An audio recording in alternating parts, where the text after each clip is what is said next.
الله تبارك وتعالى في شأن حبيبه المصطفى ورسوله المجتبى صلى الله عليه وسلم إن الله وملائكته يصلون على النبي يا أيها الذين آمنوا صلوا عليه وسلموا تسليما اللهم صل على سيدنا شفيعنا مولانا محمد كما تحب وترضى بأن تصلي عليه صلى الله تعالى عليه وسلم نبی اور آل نبی پر کوئی مرتبہ آباد پر درود پاک پڑھیں اللهم صل على سيدنا شفيعنا مولانا محمد معدن الجود والكرم منبع العلم والحلم والحكم وآله وأصحابه وبارك وسلم صلاة وسلام عليك يا رسول الله صلى الله تعالى عليك وعلى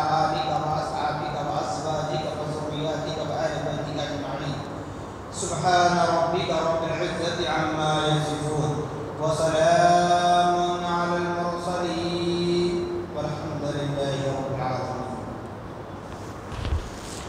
الحمدللہ تمام تعریفیں اس ذات اقدس کے لیے ہیں جو سارے عالموں کا پروردگار ہے، جس نے ساری کائنات کو پیدا فرمایا، ساری کائنات کو روزی دے رہا ہے، میدان محشر کا مالک و مختار ہے۔ یقیناً اس خدا رب ذوالجلال کا بڑا ہی شکر احسان عظیم ہے کہ اللہ رب العالمین نے ہم اور آپ کو اپنے نبی مکرم، رسول محتشم، صاحب لولاک، باعث تخلیق کائنات، فخر موجودات، حضور تاجدار مدینہ حضرت محمد مصطفیٰ احمد مجتبیٰ صلی اللہ تعالی علیہ وسلم کی امت بابرکت میں پیدا ہونے کا اعزاز بخشا۔ الحمدللہ ثم الحمدللہ آج تک اور اب تک بھی ہمیں باقاعدہ حیات رکھا تاکہ ہم اپنے معبود برحق رسول مقبول صلی اللہ تعالی علیہ وسلم کی رضا و خوشنودی حاصل کر سکیں۔ معزز سامعین محترم، جیسا کہ قرآن مقدس کی جس آیت مبارکہ کو تلاوت کیا گیا، اس آیت مبارکہ میں اللہ رب العالمین ارشاد فرما رہا ہے، کہہ دیجئے یہ لوگ اپنے رب کو راضی کرنا چاہتے ہیں، فاتبعونی تو پہلے میری اتباع کریں، یحببکم اللہ تو اللہ تم سے راضی ہو جائے گا، یغفر لکم ذنوبکم تمہارے گناہوں کو معاف فرما دے گا کیونکہ وہ غفور الرحیم ہے۔ تو صاحبو، جیسا کہ ربیع المنور کا ماہ مبارک چل رہا ہے، یہ وہی ماہ مبارک ہے جس میں پیارے آقا محمد الرسول اللہ صلی اللہ تعالی علیہ وسلم ظاہری اعتبار سے اس دنیا میں جلوہ گر ہوئے اور اللہ کا آخری کلام قرآن مقدس پیارے آقا محمد الرسول اللہ صلی اللہ تعالی علیہ وسلم پر نازل ہوا، جہاں پر اہل سنت والجماعت سے تعلق رکھنے والے حضرات پیارے آقا محمد الرسول اللہ صلی اللہ تعالی علیہ وسلم کی ولادت بسعادت کی خوشیاں مناتے ہیں۔ اعتراضات ہوتے ہیں، اعتراض ہونا بھی چاہیے، کیونکہ ہمارے اسلاف کا طریقہ کار ہے جب تک ہمارا کوئی مخالف نہ ہو، ہم پر کوئی غلط کمنٹ کرنے والا نہ ہو، یہ کامیابی نہیں ہو سکتی۔ جتنے اعتراضات ہوتے رہیں اتنی ہی ہماری کامیابی ہوتی رہے گی، یعنی پیارے آقا صلی اللہ تعالی علیہ وسلم کی شان، آپ کی عظمت روز اول سے ہی بلند و بالا ہے، اور جتنے اعتراضات ہوتے رہیں گے اتنا ہی مقام بڑھتا چلا جائے گا، کم نہیں ہوگا۔ یہ بات اور ہے کہ عاشقان رسول کو تکلیف ہوتی ہے گستاخیاں سن کر، لیکن گھبرانے کی کوئی ضرورت نہیں ہے، اس لیے کہ اللہ پاک نے روز اول میں جس وقت آپ اور ہم، آپ کے اور ہمارے آبا و اجداد 7 پیڑھی نہیں 100 پیڑھیوں تک بھی اگر چلے جائیں تو اس وقت ابھی کوئی نہیں تھے. 1000 پیڑھیاں کہہ لیں آپ، کوئی نہیں تھے. کیوں؟ حضرت سیدنا آدم علی نبینا علیہ السلام کی ولادت بسعادت سے پہلے دنیا میں کوئی بشر نہیں تھا. کسی کلچر کے اعتبار سے کہیں، کسی مذہب کے اعتبار سے کہیں، کوئی بشر نہیں تھا حضرت آدم کی ولادت بسعادت سے پہلے. اب کیا کہو گے؟ یہ اعتراض ہمارے نبی محمد الرسول اللہ صلی اللہ تعالی علیہ وسلم کے سامنے عین حیات میں، ظاہری زندگی میں اعتراض ہوئے، تو آج ان کے اس دنیا سے پردہ کر جانے کے بعد اگر اعتراض ہو تو کیا بڑی بات ہے. چونکہ پیارے آقا صلی اللہ تعالی علیہ وسلم کو اللہ نے مختار کل بنایا، اس دنیا میں بھی مختار کل بنایا، اور اس دنیا میں جو باقی رہنے والی ہے، جو میدان محشر ہوگا، وہاں پر بھی اللہ پاک نے مختار کل بنایا. تبھی تو قرآن کہہ رہا ہے، کیونکہ قرآن کوئی ایک زمانے کے لیے، کوئی ایک نسل کے لیے، کوئی ایک ملک کے لیے نہیں آیا، بلکہ سارے زمانے، ساری دنیا کے لیے، سارے انسانیت کے لیے قرآن آیا. اب ہدایت حاصل کرنا یا نہ کرنا یہ اپنی مرضی ہے، لیکن اللہ پاک قرآن پاک کے ذریعے خبردار کر رہا ہے. اب بتائیے، نعوذ باللہ معاذ اللہ استغفر اللہ اعاذ باللہ، کہ کہا جاتا ہے کہ نبی ہم جیسے تھے، نبی ہم جیسے ہیں، نعوذ باللہ، جو چاہے کہے، اعتراض ہمیں نہیں ہے، لیکن قرآن سامنے ہے. اب بتائیے، قل ان کنتم تحبون اللہ، کہہ دیجئے. اللہ کس سے مخاطب ہے؟ کس سے مخاطب ہے؟ قرآن مومنین کے لیے نازل ہوا، مومنین کے لیے شفا بن کر نازل ہوا، ہدایت بن کر نازل ہوا، رہنما بن کر نازل ہوا، گائیڈ بن کر نازل ہوا. تو پھر قل، کہہ دیجئے، کس کو کہہ رہا ہے؟ کون سا عالم مراد ہے؟ کون سا مفتی مراد ہے؟ کون سا شیخ طریقت مراد ہے؟ اگر سمجھانے کے لیے کہوں تو کون سے ولی کامل مراد ہے؟ کون سے تبع تابعی مراد ہے؟ کون سے مفسر، کون سے محدث، کون سے فقیہ، کون سے امام مراد ہے؟ کون سے تابعی مراد ہے؟ کون سے صحابی مراد ہے؟ اہل بیت کی بات اگر کریں تو اہل بیت میں سے کون ہے جو اس پر مراد ہے؟ قول کہہ دیجئے، کوئی نہیں ہے. محمد الرسول اللہ صلی اللہ علیہ وسلم کی ذات مقدسہ ہے. کیونکہ اللہ پاک خود نبی کی تعظیم کر کے بتا رہا ہے کہ میرے محبوب کی میں خود اتنی تعظیم کر رہا ہوں. قادر مطلق ہے، ہر شے پہ اس کی قدرت ہے. پیدا ہو یا مرو، زندہ رہو یا تڑپتے ہوئے رہو، بیماری میں رہو یا صحت یاب رہو، سب خدا کی مرضی ہے، سب پر خدا کی حکومت ہے. وہی خدا رب العالمین نبی کا ادب سکھا رہا ہے. قل، کہہ دیجئے، اے نبی آپ فرما دیجئے، کیا؟ ان کنتم تحبون اللہ، یہ لوگ اپنی عبادت و ریاضت کے ذریعے، اپنے ذکر و اذکار کے ذریعے، اپنے سجدوں کے ذریعے، اپنے قرآن پاک کی تلاوت کے ذریعے، اپنے اعمال صالحہ کے ذریعے اپنے رب کو راضی کرنا چاہتے ہیں. فاتبعونی، اے حبیب آپ فرما دیجئے پہلے میری اتباع کریں، پہلے میری اتباع کریں. یحببکم اللہ، تو اس کے بعد اللہ فرما رہا ہے تو اللہ تم سے راضی ہوگا. اب چاہے وسیلے کا انکار کرو یا وسیلے کے قائل ہو جاؤ، نبی کو نور مانو یا نہ مانو، نبی کے علم غیب کا انکار کرو یا قائل ہو جاؤ، یہ آپ کی مرضی ہے. لیکن قرآن یہ کہہ رہا ہے، اللہ کا کلام ہے، اٹل فیصلہ ہے، قیامت تک کے لیے آنے والے ہر مومن کے لیے فیصلہ ہے کہ لوگوں، اگر تم اپنے پروردگار کو، معبود برحق کو راضی کرنا چاہتے ہو تو ضروری ہے کہ پیارے آقا محمد الرسول اللہ صلی اللہ علیہ وسلم کی اتباع کریں۔ پھر نہ پوچھنا کہ میلاد منانا قرآن میں ہے کیا، کیونکہ فاتبعونی یا کے ساتھ نون کو زیر نہیں ہے، فاتبعونی، پہلے میری اتباع کریں۔ اب یہ کون مراد ہے؟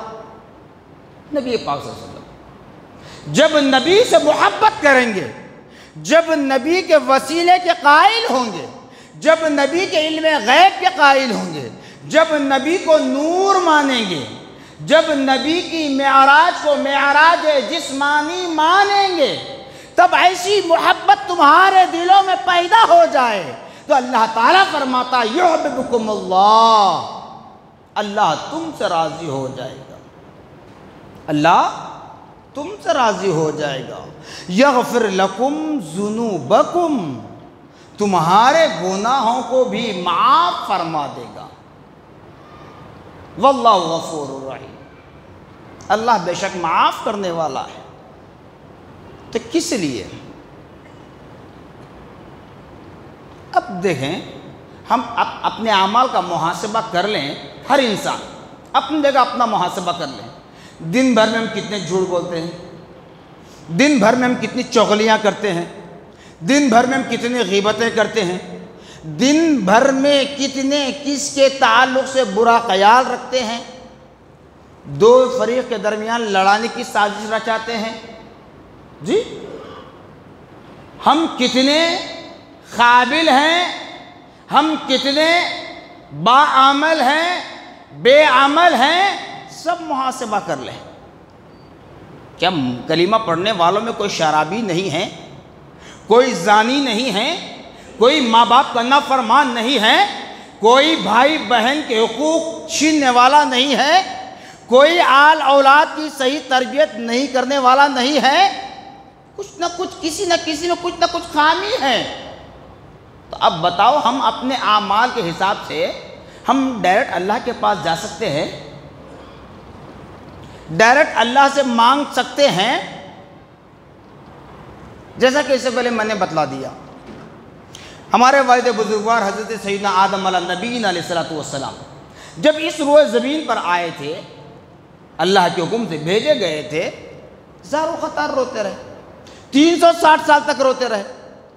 تو اب اندازہ کیجئے، اللہ تعالیٰ فرما رہا پہلے تو یہ کہ میرے انبیاء و رسول معصوم ہیں، بے گناہ ہیں، ان سے کوئی گناہ سرزد نہیں ہوتا، اور میرا پیغام پہنچانے میں نہ کمی کرتے ہیں نہ زیادتی کرتے۔ پھر اس کے بعد دیکھیں، مجھ جیسے گناہگاروں کے لیے قرآن اللہ تعالیٰ فرما رہا ہے کہ میں اپنے بندے مومن پر، بندے پر 70 ماؤں سے زیادہ محبت کرتا ہوں۔ سوچیے، جو ایک ماں جس نے ہم کو جنم دیا، وہ ہماری تکلیف کو برداشت نہیں کرتی، بچپن کی بات نہیں کر رہا ہوں، نوجوانی کی بات کر رہا ہوں، بلکہ آپ ماں کے سامنے شادی شدہ ہو جائیں، صاحب اولاد ہو جائیں، آپ کی ماں کی حیات اتنی لمبی ہو کہ آپ کے بچے ان کے سامنے شادی شدہ ہو جائیں، تب بھی آپ کو تکلیف ہو تو وہ بوڑھی ماں برداشت کرتی ہے؟ تھوڑی دیر کے لیے ہماری اولاد ہم کو برداشت کر لے گی، ہاں حادثہ ہوا، بیماری آئی، دواخانے کو لے جائیں گے، ختم ہو جائے گا، لیکن ماں سکون سے رہے گی؟ نہیں۔ تو ایک ماں جب ہمارا برا نہیں چاہ سکتی تو اللہ تعالیٰ فرما رہا ہے میں 70 ماؤں سے زیادہ محبت کرنے والا ہوں، میرے بندے پر میں 70 ماؤں سے زیادہ محبت کرنے والا ہوں۔ تو اللہ ہمارا کیسا برا چاہے گا؟ اللہ ہمارا کیسے برا چاہے گا؟ پھر اللہ تعالیٰ فرما رہا ہے کہ میں بندے مومن کے دل پر دن بھر میں 360 مرتبہ نظر ڈالتا ہوں، 360 مرتبہ نظر ڈالتا ہوں۔ ہم جیسے گناہ گاروں کے لیے الفاظ ہے۔ پھر مولا اللہ جب تیری بارگاہ میں تیرے نائب، تیرے سب سے پہلے خلیفہ، دنیا کے سب سے پہلے بشر حضرت آدم علیہ السلام، غلطی جو آپ نے تصور کیا، جبکہ اس آدم علیہ السلام کی غلطی میں خود خدا کی رضا شامل حال ہے، تو مولا پھر 360 سال تک کیوں رلایا؟ تیرا ہی فرمان ہے کہ تو اپنے بندوں پر 70 ماہوں سے زیادہ محبت کرنے والا ہے، تو اپنے بندے کے دل پہ 360 مرتبہ نظر ڈالتا ہے دن بھر میں، 24 گھنٹے میں، تو پھر کیوں رلایا؟ 360 سال تک کیوں رلایا؟ تو بتایا گیا، معلوم ہوا حضرت آدم علیہ السلام 360 سال تک روتے رہے، آپ کی دعا کو قبول نہیں کیا گیا تھا۔ کیوں؟ اس لیے کہ آپ فرما رہے تھے یا اللہ ارحم، مولا مجھ پر رحم فرما، یا اللہ اغفر الذنوبی، مولا میرے گناہ کو معاف فرما، مگر اللہ نے قبول نہیں کیا۔ تو یہ حضرت آدم علیہ السلام کو تکلیف میں ڈالنا، مشقت میں ڈالنا، تڑپانا، یہ مقصد نہیں تھا، بلکہ قیامت تک کے آنے والے ہر بندہ مومن کو یہ بتلانا مقصد ہے کہ حضرت آدم دعا کر رہے ہیں رب کی بارے میں، اغفر الذنوبی اغفر الذنوبی، مولا مجھے معاف فرما، میری مغفرت فرما، لیکن اللہ تعالیٰ معاف نہیں کیا۔ 360 سال کے بعد جب حضرت آدم علیہ السلام کی نگاہوں سے وہ پردہ اٹھایا گیا، وہ پردہ اٹھایا گیا۔ ابھی نہ پوچھنا وہ کون سا پردہ تھا، کیسا پردہ تھا، اگر پوچھنا ہے علماء سے پوچھئے، مشائخین سے پوچھئے، سادات اکرام سے پوچھئے، اولیاء سے پوچھئے کہ انہوں نے ہمیں بتلایا۔ حضرت بانی جامع نظامیہ علیہ رحمت رضوان بتا رہے ہیں جب پردہ اٹھایا گیا تو حضرت آدم علیہ السلام نے دیکھا، جب جنت کی سیر کرائی گئی تھی تو کیا دیکھتے ہیں کہ وہ منظر آپ کی نگاہوں کے سامنے آ گیا، لکھا تھا لا الہ الا اللہ محمد الرسول اللہ صلی اللہ علیہ وسلم۔ تب حضرت آدم علیہ السلام نے بے ساختہ کہہ دیا، مولا اس نام محمد کے صدقے میری توبہ کو قبول فرما، اس نام محمد کے صدقے میری توبہ کو قبول فرما۔ اللہ نے کن فیکن، پلک جھپکنے کی دیر میں حضرت آدم کی توبہ کو قبول فرما دیا اور معراج شریف سے سرفراز بھی فرما دیا۔ تو جب حضرت آدم علیہ السلام 360 سال تک بغیر وسیلے کے دعا کرتے رہے، رب کی بارگاہ میں قبول نہیں ہوئی، تو پھر آج آپ اور ہم بغیر وسیلے کے ڈائریکٹ خدا کے پاس پہنچنے کی بات کرتے ہیں، تو جناب والا بتائیے ہم کیسے پہنچ پائیں گے؟ ہمارے اندر دنیا بھر کی لاکھ برائیاں ہیں، ان گنت برائیاں ہیں، اگر ہم اپنے اعمال کا محاسبہ کر لیں تو ایک لمحے کے لیے بھی اللہ کی رحمت ہم پر نازل نہیں ہو سکتی۔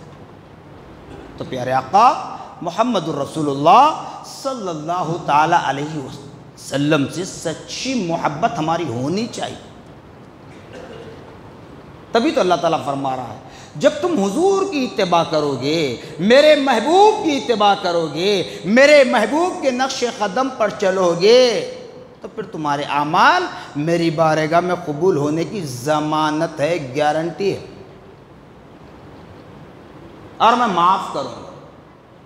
اگر تم میرے نبی سے بغاوت کرو، برا بھلا کہو، ہم جیسا کہو، جیسے میرے نبی کو دشمنان اسلام نے کہا تھا، اے محمد ابن عبداللہ اگر تم اللہ کے سچے نبی ہو، دشمنوں کے الفاظ ہیں، اے محمد ابن عبداللہ اگر تم اللہ کے سچے نبی ہو تو کوئی معجزہ بتاؤ۔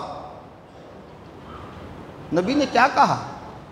ٹھیک ہے معجزہ دیکھنا ہے، جاؤ فلاں درخت کو جا کر کہو کہ تمہیں نبی محمد الرسول اللہ یاد کر رہے ہیں۔ بتایا جاتا ہے کہ وہ جھاڑ اپنے پیڑوں سمیت زمین سے اکھڑتا ہے اور نبی کے قدموں میں آ جھکتا ہے۔ پھر دشمنوں نے کہا ہے محمد ابن عبداللہ ہم نہیں مانتے، اور کوئی معجزہ بتاؤ، کیا دیکھنا چاہتے ہو؟ چاند، نبی نے کہا ٹھیک ہے ٹھہر جاؤ. کوئی آرا نہیں لیا, کوئی کلہاڑی دستہ تلوار نہیں لی, شمشیر نہیں لی, ستور نہیں لیا, بلکہ اپنے نبوت والے ہاتھ کی نبوت والی انگلی سے چاند کی طرف اشارہ کیا تو چاند 2 ٹکڑے ہو گیا. اب نبی کا معجزہ نہیں ہے تو پھر کیا ہے؟ اس کے بعد بھی نہ ماننے والے نہیں مانے, ماننے والے مان گئے. تو آج کا طریقہ بھی وہی ہے, جو مانا اس کی کامیابی ہے, جو نہیں مانا اس دنیا میں بھی ناکام نہ مراد رہے گا اور سکرات کے وقت بھی تڑپتا ہوا بلکتا ہوا رہے گا. نہ روح قبض ہونے کی طاقت رہے گی, نہ روح کو کہیں سکون سے جگہ مل پائے گی. ملک الموت روح قبض کرنے کے لیے آئے, پکڑنے جائے تو سر میں گھس جائے گی, سر میں پکڑنے گئے تو پیر میں چلی جائے گی, پیر میں پکڑنے گئے تو ہاتھ میں چلی جائے گی. جسم پورا پھرتے رہے گی اور تڑپتے رہو گے, بلکتے رہو گے. اسی لیے پیارے آقا محمد الرسول اللہ صلی اللہ علیہ وسلم سے سچی محبت کریں, پیارے آقا صلی اللہ علیہ وسلم کی تعلیمات پر عمل کریں. ایک بات بتا دیتا ہوں آخری, اگر پیارے آقا صلی اللہ علیہ وسلم کی ولادت بسعادت کی خوشیاں منانا, جو کہتے ہیں کہنے والے, ان کے الفاظ انہی کو مبارک. فتویٰ تو میں نہیں کہتا, کیونکہ فتویٰ وہ ہوتا ہے جو اسلام کے مطابق ہو, قرآن و حدیث کے مطابق ہو. اب یہ جو کہتے ہیں, جو لکھتے ہیں, قرآن حدیث کے خلاف چلتے ہیں, اس لیے اس کو فتویٰ نہیں کہتا. نبی کی میلاد منانے پر شرک, بدعت, فضول خرچی, اسراف, نعوذ باللہ معاذ اللہ استغفر اللہ کہنے والے کہتے ہیں حرام بھی. اگر یہ کہیں تو پہلے اپنی زندگیوں کا محاسبہ کر لیں کہ تم نے ابھی شرک کو سمجھا نہیں. شرک کیا ہے؟ اللہ کی ذات میں کسی کو کھڑا کرنا, اللہ کے علاوہ کسی اور کو سجدہ کرنا. ہم نے آج تک نبی محمد الرسول اللہ کے نام پر سجدہ نہیں کیا. کبھی ہم نے نبی کو خدا کے برابر کھڑا نہیں کیا. تب شرک کہاں سے ہوا؟ مگر یاد رکھ لے, ہم نے نبی کو خدا کے برابر کبھی کھڑا نہیں کیا تو کبھی نبی کو خدا سے جدا بھی نہیں کیا. ہم مانتے ہیں خدا کے بعد ہے نبی, ہم کہتے ہیں قرآن کے بعد ہے حدیث. تو پھر شرک کیسے ہوا؟ اگر بدعت کہو تو پھر غالین پر نماز پڑھنا صحیح ہے, یہ اے سیوں میں رہنا صحیح ہے, جو گھروں میں ہر جگہ اے سیاں لگی ہوئی ہے, موبائل فون استعمال کر رہے ہیں صحیح ہے, کاروں میں پھر رہے ہیں صحیح ہے, زندگی جو بسر کر رہے ہیں صحیح ہے. ارے میرے نبی خود بھوکے رہتے, بھوکوں کو کھلاتے, 70 پیون ڈال کر کپڑا پہنتے لیکن ننگوں کو پہناتے. تو اس طرح کی زندگی گزارو, پھر اس کے بعد کہنا میلاد منانا فلاں ہے فلاں ہے.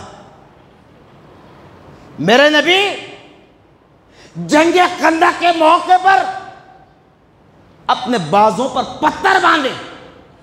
آج ہے کوئی ایسا انسان جو بھوک کی تمازت کو برداشت کرنے کے لیے اپنے پیٹ پر پتھر باندھتا ہو؟ ہے کوئی انسان آج ایسا تقویٰ کسی میں ہے؟ بتاؤ. ام المومنین حضرت عائشہ صدیقہ رضی اللہ تعالیٰ ارشاد فرماتی ہیں, پیارے آقا صلی اللہ تعالیٰ علیہ وسلم کچن میں میرا ہاتھ بٹانے کے لیے آئے. میں آٹا گوندھ رہی تھی. پیارے آقا صلی اللہ تعالیٰ وسلم نے فرمایا, اے عائشہ میں آپ کا ہاتھ بٹانا چاہتا ہوں, میں بھی روٹی ڈالوں گا. جس آٹے کو میرے پیارے آقا صلی اللہ تعالیٰ علیہ وسلم نے اپنے ہاتھ سے گوندھ کر روٹی بنا کر جب توے پر ڈالی, چولہا سلگ رہا ہے, لیکن توے پر جو روٹی پڑی اس روٹی کو چولہے کی آگ اثر نہ کر سکی, چولہے کی آگ اثر کر نہ سکی. تو ماں عائشہ صدیقہ رضی اللہ تعالیٰ ارشاد فرماتی ہیں, قسم خدائے رب ذوالجلال کی، میرے نبی کے دستے والے نبوت والے ہاتھ جس آٹے کو لگ گئے، اس آٹے کی روٹی کو جب گرم توے پر ڈالا گیا، تنور پر ڈالا گیا، چولہا چل رہا ہے، کافی وقت ہو گیا، لیکن روٹی کو ذرا برابر بھی توے نے سیک نہیں پایا۔ تو معلوم کیا ہوا؟ جس چیز کو نبی کے نبوت والے ہاتھ ٹچ ہو جائیں، اس کو جب دنیا کی آگ نہیں پکڑ سکتی، تو اے عاشقان رسول اللہ صلی اللہ علیہ وسلم، جب تم اپنے اعمال بد کی بدولت جہنم کی طرف چلے جاؤ، رب کا فیصلہ ہو جائے، تو پیارے آقا صلی اللہ تعالی علیہ وسلم آئیں گے، کہیں گے مولا تیرا وعدہ تھا، اے حبیب میں آپ کو اتنا دوں گا کہ تم راضی ہو جاؤ گے۔ مولا وعدہ پورا کرنے کا مسئلہ آ چکا ہے، کیا ہے؟ نبی فرمائیں گے مولا میری امت کے فلاں فلاں لوگ جہنم میں جا چکے اپنے اعمال بد کی بدولت، مولا ان کی مغفرت فرما دے، ان کو جہنم کی آگ سے نکال دے، جنت میں داخل کر دے۔ کہ کب؟ اس وقت جب آپ اور ہم نبی پاک صلی اللہ تعالی علیہ وسلم سے سچی محبت کریں گے، اخلاص کے ساتھ۔ نبی ہیں تو ایمان ہے، وہی نبی کا صدقہ ہے قرآن ملا۔ نبی کی ولادت باسعادت کے دن کو عید کا دن جو کہا جاتا ہے نا، تفصیلات میں جاؤں تو وقت بہت ہو جائے گا، وقت ہو چکا ہے، صرف اتنا بتا دوں کہ نبی پاک صلی اللہ علیہ وسلم اس کائنات میں جلوہ گر نہ ہوتی تو قرآن کہاں سے آتا، یہ مسجد تمہیں کہاں سے ملتی، یہ رمضان کہاں سے ملتا، یہ روزہ کہاں سے ملتا، یہ عید الفطر عید الاضحیٰ کہاں سے ملتا، یہ دیکھ لیں۔ یہ سب کا سب پیارے آقا صلی اللہ علیہ وسلم کا صدقہ ہے، اس لیے ہم پیارے آقا صلی اللہ علیہ وسلم کی ولادت باسعادت کی خوشی کا اہتمام کرتے ہیں۔ اب جو نازیبا حرکات کا استعمال کرتے ہیں، اتنا سننے کے باوجود بھی اسلام کے خلاف، شریعت کے خلاف، پیارے آقا صلی اللہ تعالی وسلم کے اخلاق حسنہ کے خلاف اگر کوئی غلط حرکتیں کریں، ان کے قبر کا جواب ان کو دینا ہوگا، چونکہ اللہ تعالیٰ جب معاف کرنے کا وعدہ فرمایا ہے، یہ بھی کہہ دیا کہ میں غافلوں کی مدد نہیں کرتا۔ تو اسی لیے ہمیں پیارے آقا صلی اللہ علیہ وسلم سے سچی محبت ظاہر کرنا ہے، جس کی وجہ سے اللہ پاک ہمارے اعمال صالحہ کو قبول و مقبول فرمائے گا۔ جزاکم اللہ خیرا جزا، وآخر دعوانا الحمد للہ۔